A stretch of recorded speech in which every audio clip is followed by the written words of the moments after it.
Two.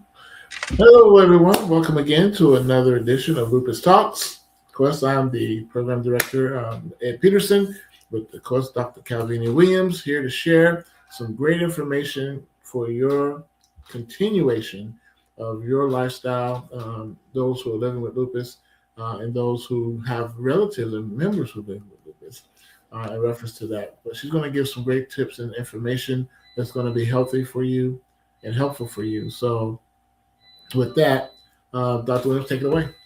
Thank you, and I appreciate it. Good afternoon, everyone. Thank you for joining in. My name is Calvinia Williams, Dr. Calvinia Williams, and this is Lupus Talks. We do this every Tuesday at 2 o'clock and then 5 o'clock Eastern Time.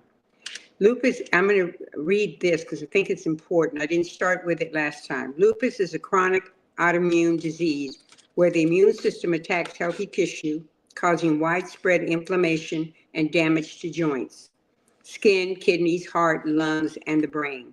Key symptoms include fatigue, joint pain, swelling, fever, and a signature butterfly rash across the cheeks. Now, I don't own the rights to this. I'm getting this information from Mayo Clinic and others. So I'm just reading you the information that I researched from various educational sources, like the Mayo Clinic and some other ones that I researched too, in Stanford.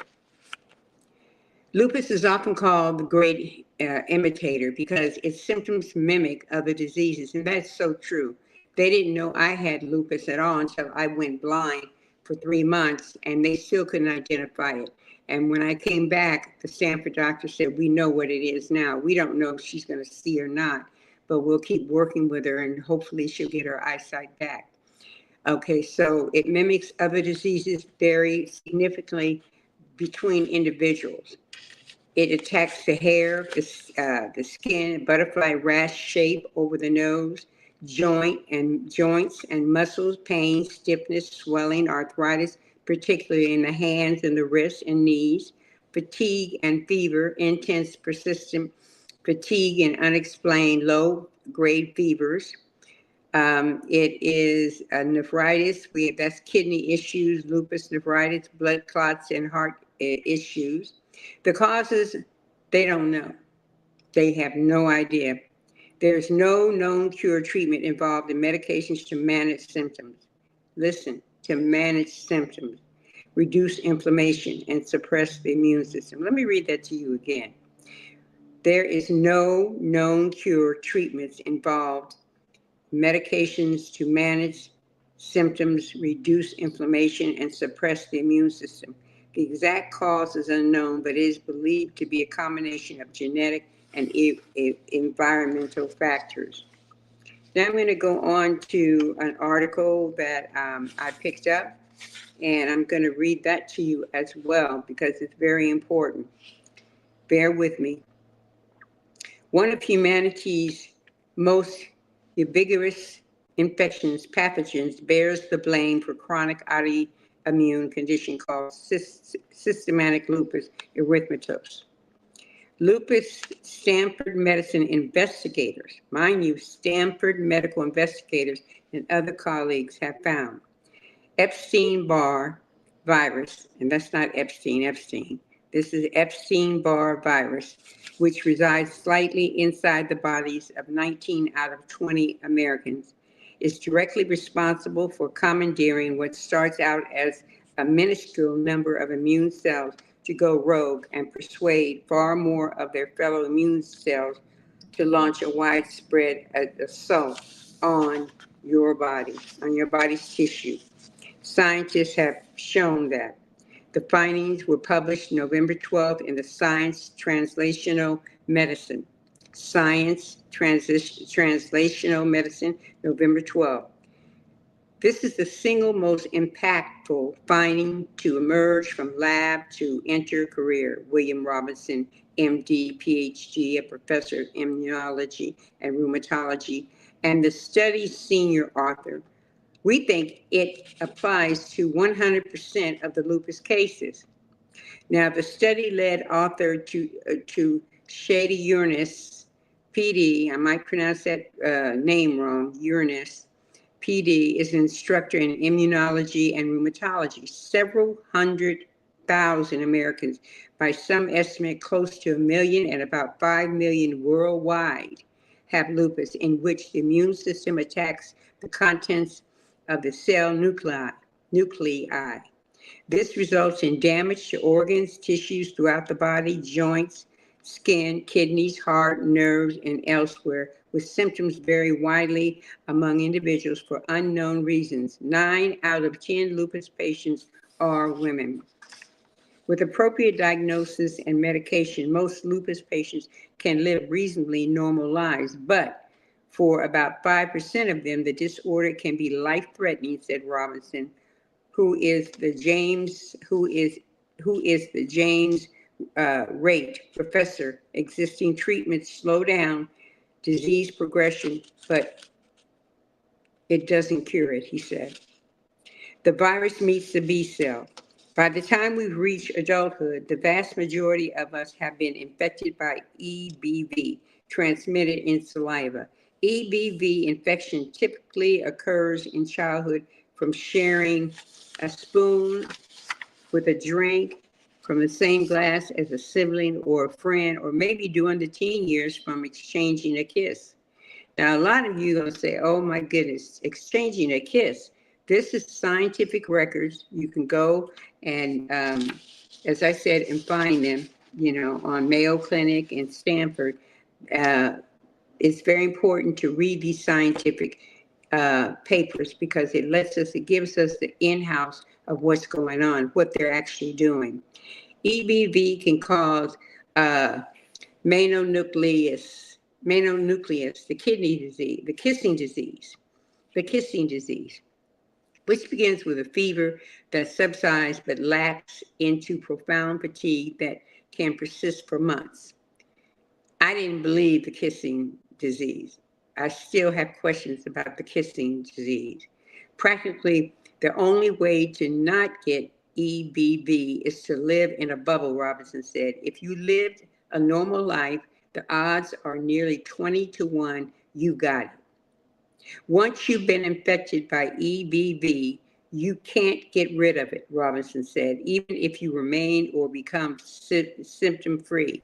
EBV belongs to a large family of viruses, including those responsible for chickenpox and herpes, that can deposit their genetic material into the nuclei of the infected cells.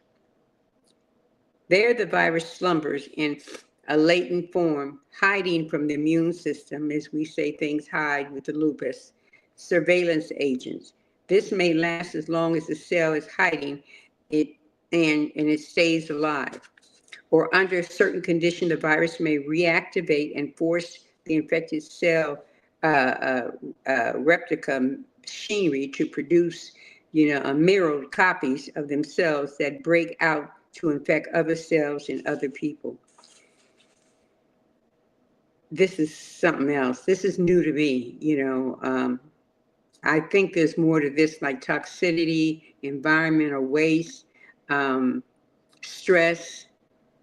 Those factors are major factors when it comes to lupus. I'm not disputing what the doctor said, but you would have to give me more evidence than this. Among the cell types in which EBV takes up permanent residence are B cells, the immune cells that do a couple of important things after they ingest bits of the microcola pathogens. Now, that's letting us know we can't kiss anyone. And that's why I said I'm skeptical of this. For one, they can produce antibodies, custom proteins that find immune systems arousing proteins or other molecules. Immunologists call this antigens on microbial pathogens that have infected an individual or are trying to.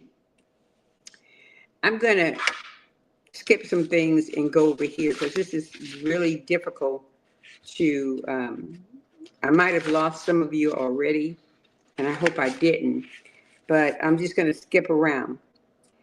Oddly, about 20% of the B cells in our bodies are act, autoactive, autoactive.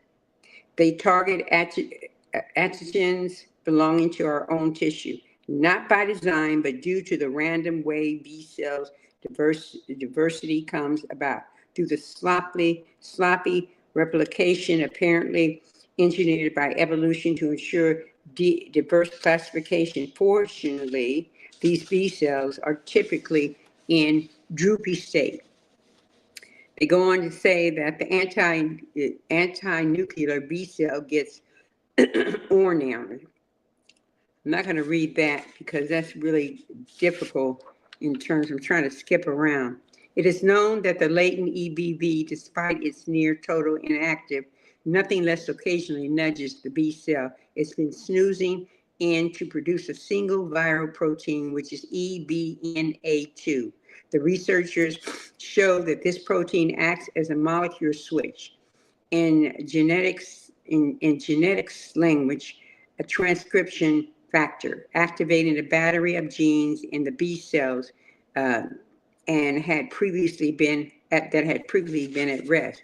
At least two of the human genes switch on the EBNA2 are recipes for proteins that are themselves transcription factors that turn on a variety of other pro-inflammation human genes. What was important to me was this, what comes next. Robinson said he suspects that the cascade of EBV generated self-targeting B cells activation might extend beyond lupus to other autoimmune diseases, such as multiple sclerosis, rheumatoid arthritis, Crohn's disease, where hints of EBV-initiated EBNA2 activity have been observed. The million-dollar question, my people, if about 95% of us are walking around with the EBV in our B cells, why do some of us, but not all of us, get autoimmunity? Robinson speculates that perhaps only certain EBV strands spur the transformation of the infected B cells into the antigen presenting driver cells that broadly activate huge numbers of anti-nuclear. Now, I know this stuff was, what I've read to you is like lost in scientific information. Again, it's Stanford Medicine. If you want to look it up, you can do so. I don't know about the kissing disease because I kissed my parents all the time, my family all the time, and I don't want to think that that is what it is and that's what I have. I don't think that. But my personal story is, like I said, from blindness to being able to see, to getting up, doing something, empowering myself, making myself better than what I am. I always look at me and I want peace. I said, what can I do today? I can have peace in my life. How can I help someone else? I can help them to have peace and listen to their story and help them with their breakthrough, because we all have to go through changes of life. And going through changes of life means you have to have that buddy there, the buddy system. You have to have that friend there that can help you rise up. If it's a parent, if it's a friend from high school, whatever, a husband, boyfriend, you have to have that. Now, a lot of people don't understand lupus and they get frustrated, because they find that they feel we're not telling the truth. Oh, we're not telling the truth. It's just like my son. I wasn't supposed to eat, what was it? It wasn't cabbage, it was the little ones, and it was broccoli. I think it was broccoli because it breaks me out. And he said, just go ahead and eat it, Mom. He was here visiting. Just go ahead and eat it because I don't believe you guys break out like that. That's just a problem there. So I ate it, and that night I started itching. I had to take allergy pill. I started itching, and I know now I can't take it. That's just something I can't do. And if you can't do something, don't make anyone make you do it. I went on and took it. He didn't make me. I just took it. And I want to use that as an example. When you're with your family and you're eating dinner and everybody's passing around bowls of food that you can't eat, and they're looking at you and say, "Why can't you eat it?" They tend to make a big story out of that, and that's so embarrassing to me. I used to get up when I was first diagnosed, and I was so upset because I had hives all over my face and everything, and they were just working with me, and I was doing juicing while everybody was having turkey, turkey, turkey. And I say, we have to take care of ourselves. We have to know what we need, take the right medication, listen to your doctor, don't do things that's going to cause flares, and have your stable systems, have those stable days. Um, it's very important. What these new lupus treatments could mean for you is the biggest benefit of this new medication is that you could get better disease control, and that's true. You can get better disease control. I haven't had a flare up at all, and I think it's the way I'm eating, the way I'm taking my medication, the way I'm staying out of the way of stress, the way I'm staying out of the crowds, you know, and that's so important to have that, so you can have fewer flares, more stable symptoms, protection against organ damage, especially the kidneys, less need for long-term steroids, improved quality of life and daily functioning. For lupus nephritis patients, slower progression of kidney damage, better kidney function, less likelihood of dialysis or transplant. Now, while these therapies are a sign of real progress, they aren't cures. They aren't cures. Lupus is a lifelong condition that everyone's treatment works differently. Your treatment works differently, mine works differently, and it could take several months to see full benefits. You need to communicate with your rheumatologist about your symptoms and let him know everything. This is what's happening. As I said before, get a journal, write everything down, and be your own snitch on yourself, and write it all down so people know what's going on. This day on February 25th, 2026, I had this problem. I couldn't get up out of the bed. I couldn't breathe. I couldn't do this. So when you go in there and tell him, you'll have a list of issues that he didn't know anything about, but you knew something about it. You knew something about it. And that's what's important. Don't believe that when the people say, "Oh, don't bother your doctor with that. He's tired of hearing that." Now, I just recently heard that a patient in the hospital had a doctor that said, "There's nothing wrong with you. You're just faking. You're just making it up." And he was writing papers to get her out of the hospital. There was another doctor that came around that had seen her before and said, "No, no, no, no, no. That's not how this is going to happen. I've seen this patient. This patient is not faking anything. This patient is really in pain, swollen hands, swollen legs, and you're just faking it." You got to be careful, and you got to have that advocate. You got to have that family member there with you. If something occurs like that, what you tend to do is you tell that advocate for you to go get the senior doctor. Go get that senior doctor and let that senior doctor look at the situation, because he is mostly aware of lupus. He's aware of the frequent flares. Uh, he's aware of things that in your back, your kidneys, if something's bothering you back there. A lot of us just say, "Oh, it's just a backache or whatever." It could be your kidneys, and you like to take less steroids. You who meet certain criteria based on the symptoms or lab tests. And some of you, when you go to the lab, you get all upset. I do, because I call them vampires with needles, because you have no idea what that blood is going to tell that doctor. As a matter of fact, the doctors will not see you if you don't have a blood test. I witnessed that for a fact. They made me take blood samples before I went in to see my primary doctor. So you have to review your symptoms of the disease. You've got to manage your side effects and track your progress and adjust medications as needed. You know, Now most patients tolerate these drugs. I know I do. I tolerate some drugs, but I write down the ones that are bothering me. You know, some lupus medications are not good for you um, if you keep getting sick. It wasn't good for me. Let me rephrase that. Some lupus medications are not good for me. I'm talking about me. And I had to tell the doctor I couldn't take gabapentin.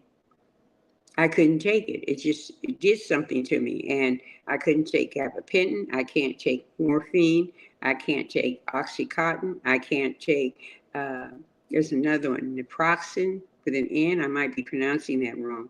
I can't take any of those. So when I go to the hospital, what they do is give me some type of pain pill and to calm me down because I can't take Vicodin, I can't take uh, the aspirin, the Motrin, the Tylenol, none of that. You know, my body will reject it.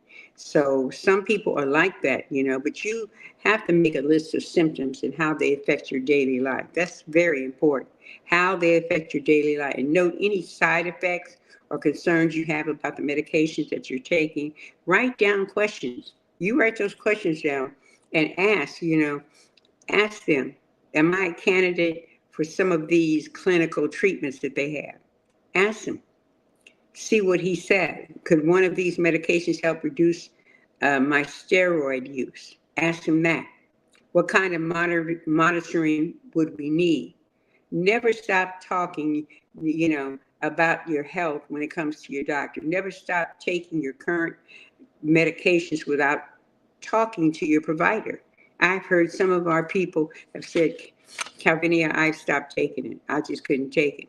And they couldn't take it. And that was years ago. And this same person now is in dire need. She didn't take any of that, none. And now, the lupus blowed up in her body and she has to take that medication. We have to do that. Medication is a lifeline for us. The doctors don't give it to us just to give it to us. They give it to us because we need it. And if we need it, you need to take it. Please take it.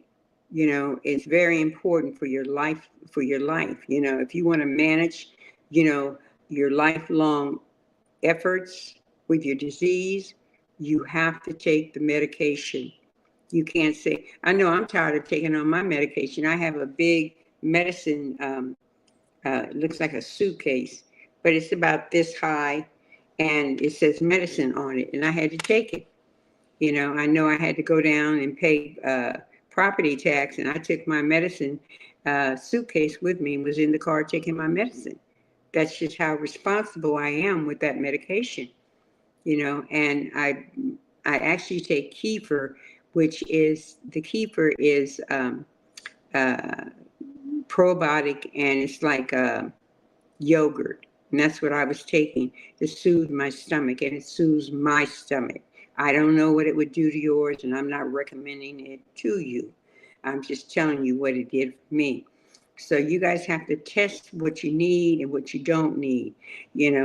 I was so happy the other day because I came in encounter with a gentleman that called me, and his name is William K. Berkowitz, and he basically is in insurance. Um, a certain insurance company dropped me out because they were charging too much money, and by June they would charge me about $600 for my policy. Now I had that policy before I got lupus. I had it. I could not afford that, so I got with this other gentleman called me, and I have lupus, and he got me a good rate. I've got a good rate with him, and I suggest you guys. We'll put this on our website. You guys need to check out. If you don't have any insurance, please check that out because it's your responsibility to make sure that everything is taken care of. And I know it's gloom and doom. It was gloom and doom for me, but I have to make sure that I don't want to be anyone's burden when I pass on to heaven.